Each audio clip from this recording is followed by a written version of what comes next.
والصلاة والسلام على أشرف الأنبياء والمرسلين بحمد اللہ تعالی۔ آج ہمارے تلاوت کلام پاک کے اس سلسلے میں 10 سپارے مکمل ہو جائیں گے انشاءاللہ۔ سورہ انفال سے شروع ہو کر سورہ توبہ کی آیت نمبر 93 تک 10ویں پارے تک اختتام ہوگا۔ آج کی دونوں صورتیں مدنی صورتیں ہیں، لیکن دونوں کا ٹائم قدر مختلف ہے۔ سورہ انفال کا زمانہ نزول بدر، میدان بدر سے واپسی کا ہے، اور آپ موضوعات کو بھی دیکھیں گے کہ اس میں تقریباً وہ موضوعات شامل ہیں جو جہاد سے متعلق ہیں، مال غنیمت سے متعلق ہیں، اور قانون جنگ، یعنی یہ ویسے الحمدللہ مسلمانوں کو امتیاز حاصل ہے کہ جنہوں نے جنگ کے بھی قوانین قرآن حکیم کے مطابق متعین کیے ہیں۔ آپ جانتے ہیں کہ جنگ و جدال کلمہ اور لفظ ہی ایسا ہے جس میں کوئی قانون کا یا کوئی ڈسپلن کا کوئی کیفیت نہیں ملتی۔ جنگ جو ہوئی تو جنگ کا مطلب یہ ہے کہ جیسے ممکن ہے لڑو، لیکن مسلمانوں نے قرآن پاک کے مطابق جنگ کے بھی قوانین متعین کیے ہیں، اور وہ اللہ کریم کے ارشاد کے مطابق ہیں۔ پھر اس میں سے جو حاصل ہوتا ہے مال غنیمت، اس کے اوپر بات کی ہے۔ پھر انہی دنوں میں مسلمانوں کے حالات مالی طور پہ کچھ اچھے ہونے شروع ہو گئے، تو ان اچھے دنوں کے اوپر بھی اللہ رب العزت نے روشنی ڈالی ہے۔ پھر دوسری سورۃ توبہ ہے۔ سورۃ توبہ کا زمانہ تقریباً فتح مکہ کے بعد کا ہے، اور اس وقت جب مسلمانوں کو طاقت اور سطوت مل گئی تو اہل کتاب کے اوپر بھی اور کفار کے اوپر بھی کچھ پابندیاں لگا دی گئیں۔ جیسے میں سے ایک مشہور پابندی جو ہے نا، وہ مشرکین کو کہہ دو کہ وہ مسجد حرام میں داخل نہ ہوں۔ ایسی پابندیوں کا بھی ذکر ہے۔ تو سورہ انفال کی ابتدا میں اللہ رب العزت نے مال غنیمت کی تقسیم کار کے قوانین مقرر فرمائے کہ اللہ اور اس کے رسول کے لیے مال غنیمت کا حصہ ہے، انفال کا حصہ ہے، اور بہتر یہ ہے کہ تم آپس میں صلح بھی کر لیا کرو اور اللہ کے اس کے رسول کی اطاعت کیا کرو، اور جو اللہ کا ذکر کرنا ہے نا، اس سے تمہارے ایمان میں اضافہ ہوگا۔ پھر جو رسول مکرم صلی اللہ علیہ وسلم کے ساتھ اللہ نے بدر کے میدان میں وعدہ فرمایا تھا نا کہ تم اخلاص کے ساتھ لڑو، اللہ ضرور تمہاری نصرت کے لیے، مدد کے لیے فرشتوں کو نازل فرمائے گا۔ اللہ رب العزت نے اپنا وعدہ پورا کیا، فرشتوں کا نزول بھی ہوا، ان کا ذکر کیا۔ پھر جب بدر کے حالات تھے ان کے اوپر اللہ رب العزت نے روشنی ڈالی تاکہ مسلمان جانتے رہیں کہ ہم نے، یعنی اللہ نے کیسے کافروں کے دلوں میں مسلمانوں کا رعب پیدا کر دیا۔ حالانکہ کدھر 313 اور کدھر اتنی بڑی تعداد، 1000 کی تعداد سے بھی زیادہ لوگ، اور پیادہ اور پھر گھوڑوں کے اوپر بھی وہ سوار، اور مسلمان کم تعداد میں بھی، گھوڑے بھی کم، سامانے جو ہے نا وہ اسلحہ بھی کم۔ پھر بھی اللہ رب العزت نے ارشاد فرمایا پیٹھ مت پھیرنا ایسی کیفیت میں بھی۔ اللہ کے رسول صلی اللہ علیہ وسلم نے تمام تقاضوں کو پورا کرتے ہوئے پوری رات اللہ رب العزت کے ذکر میں، دعاؤں میں، التجاؤں میں گزار دی، تو اللہ رب العزت نے صبح کے وقت وہ وعدہ بھی پورا کیا، اور اللہ اس کے رسول کی اطاعت کا بار بار ذکر کیا گیا۔ پھر بھی ارشاد فرمایا کہ تم ہر لحاظ سے سنتے بھی ہو، دیکھتے بھی ہو کہ اللہ رب العزت نے کیسے تمہاری مدد فرمائی۔ جب تم تھوڑے تھے تو اللہ رب العزت نے تمہیں طاقت عطا کی، اور اب احد کے میدان آ رہا ہے نا، تو اس میں اللہ اور اس کے رسول کے ساتھ خیانت نہ کرنا، اللہ اور اس کے رسول کے ساتھ کھڑے رہنا۔ وہ اللہ تمہارے دلوں میں حق و باطل کے درمیان فرق پیدا کر دے، وہ فرق تمہیں اپنے دلوں میں لازماً رکھنا چاہیے کہ باطل کیا چیز ہے اور حق کیا چیز ہے۔ اور وہ اللہ رب العزت آپ کے لیے خفیہ تدبیریں کرتا ہے، قید بھی، شہید بھی، اور جلا وطن بھی۔ کیا مطلب؟ کہ انہوں نے رسول مکرم صلی اللہ علیہ وسلم کو یا تو قید کرنے کا پلان کیا، یا ان کو شہید کرنے کا، یا جلا وطن کرنے کا۔ تو ادھر اللہ رب العزت بھی اپنی ایک تدبیر فرما رہے تھے، اس تدبیر کا ذکر کیا اور ارشاد فرمایا کہ یہ حق ہے تو ہم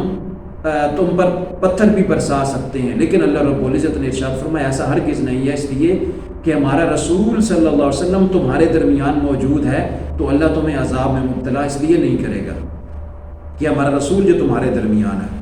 اور کافر مسجد حرام کی اب وہ مسجد حرام ان سے واپس لے لیجئے، جو کہ کافر ہیں وہ تو مسجد حرام کے متولی وہ نہیں رہ سکتے،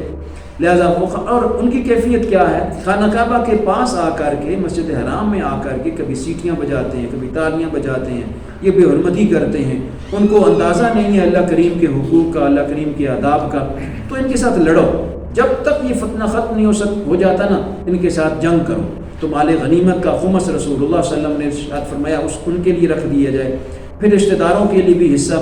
مال غنیمت سے رکھا، پھر یتیم و مسافروں کے لیے، اور پھر بدر کے میدان میں تو اللہ کا مقصد اور منشا صرف یہ تھا کہ تم کفار کا آمنا سامنا کرو، اور وہ تم نے کر لیا۔ جب تم نے کر لیا تو ثابت قدم رہے تو اللہ رب العزت نے اپنی مدد اور نصرت کے لیے فرشتوں کو بھیج دیا، تو اللہ نے تمہارے کفار کے لشکر کو تھوڑا کر دیا اور فرشتوں کو ملا کر کے تم کو بڑھا دیا۔ تو اللہ رب العزت نے ایسی نصرت تمہیں صرف ثابت قدمی کی بنیاد پر عطا کی، لہذا اب جب تمہیں فتح ہو گئی ہے نا، اللہ کریم کی طرف سے تمہیں فضل مل چکا ہے، اب آپس میں لڑائی نہ کیا کرو، جھگڑے نہ کیا کرو، اگر تم آپس میں لڑو گے نا تو لازمی بات تم کمزور ہو جاؤ گے۔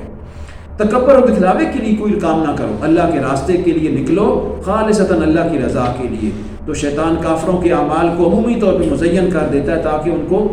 بڑا کر کے نظر آئے، اور وہ ان اموال کو اللہ کے بارگاہ میں تکبر کی صورت میں پیش کرتے ہیں تو اللہ ان کو قبول نہیں فرماتا۔ فرشتے موت کے وقت کافروں کے چہروں اور پشتوں پر اس طرح مارتے تھے تاکہ وہ گر جائیں، اور ایسا ہی ہوا۔ مکہ والے بھی فرعونیوں کی طرح آیات کا انکار کرتے تھے، جیسے مکہ والے انکار کر رہے ہیں، فرعون کے لوگ بھی انکار کرتے تھے۔ اللہ رب العزت نے ان کو خائب و خاسر کر دیا۔ کفر کرنے والے بدترین جانوروں کی طرح ہیں، تو کہ ان کو کوئی تمیز نہیں ہوتی اللہ کریم کی ذات کی بھی، تو جس طرح جانوروں کو کوئی تمیز نہیں ہوتی، اس لیے وہ اسی طرح ہیں جیسے جانور ہیں۔ تو کفار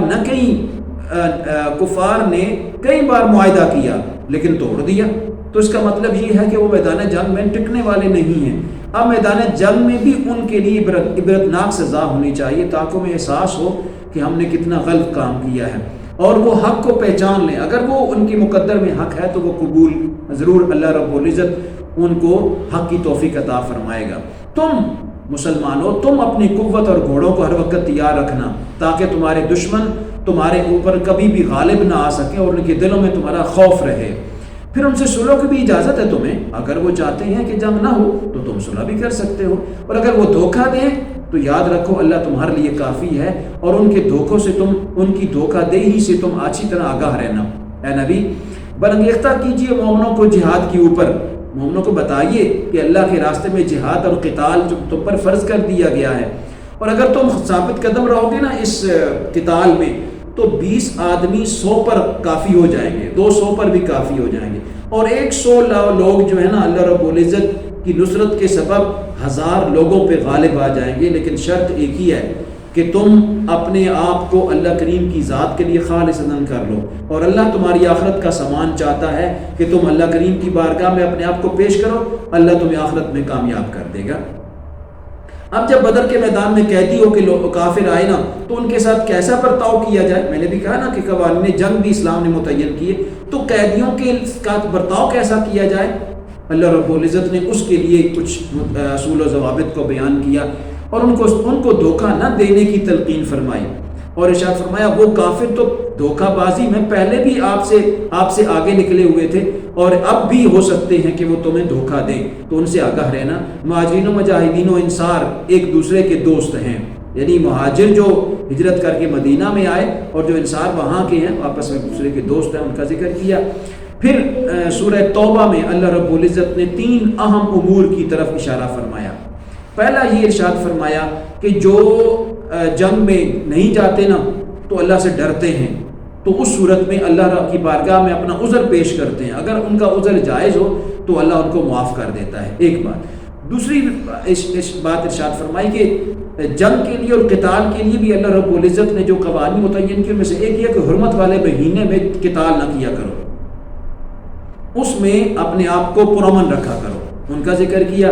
پھر ارشاد فرمایا اگر کوئی جنگ کریں تو جو کافر تمہارے پاس قید ہو کے آئیں ان کے ساتھ جو ہے نا وہ حسن سلوک کرنا، ان کے ساتھ زیادتی نہ ہونے دینا، اور جس طرح آپس میں تمہارا فیصلہ ہو جائے اس طرح ان کے ساتھ برتاؤ کرنا۔ وہ معاہدہ مسجد حرام کے پاس جو ہوا تھا اس پر قائم رہے، اور اگر معاہدہ توڑ دیتے ہیں تو کسی رشتہ داری کا بھی خیال نہیں کرنا، کافروں کے ساتھ تم نے اسی طرح ان کے لعن طعن کا جواب دینا ہے، اور اسی طرح ان کو اپنی ان کی سختی کا اور عہد کو توڑنے کا جواب دینا ہے۔ پھر مساجد کی تعمیر کا ذکر کیا اللہ رب العزت نے، ارشاد فرمایا 2 رکوعوں میں کہ جو کافر ہے نا وہ کبھی بھی نہیں چاہتا کہ اللہ کا گھر آباد ہو، اور حاجیوں کو پانی پلانا، مسجد حرام کو آباد کرنا یہ ایمان والوں کا کام ہے۔ غیر ایمان والے یعنی کافر لوگ اس طرح نہیں کر سکتے۔ اللہ اور اس کے رسول کو زیادہ سے زیادہ تم محبوب بناؤ، اور کسی کافر کے اوپر اللہ کی ذات کو زیادہ محبوب رکھو، چونکہ کافروں کے رشتہ دار مسلمانوں کے بعض رشتہ دار مکہ میں تھے، تو اللہ رب العزت نے یہ ایک اصول و ضابطہ متعین کر دیا کہ جب تمہارے ساتھ ایمان والے ہیں نا تو وہ تمہیں زیادہ معزز و محتشم ہونے چاہیے، اور تمہارے رشتہ داری کا تعلق جو ہے نا وہ ایمان کی وجہ سے ہونا چاہیے۔ پھر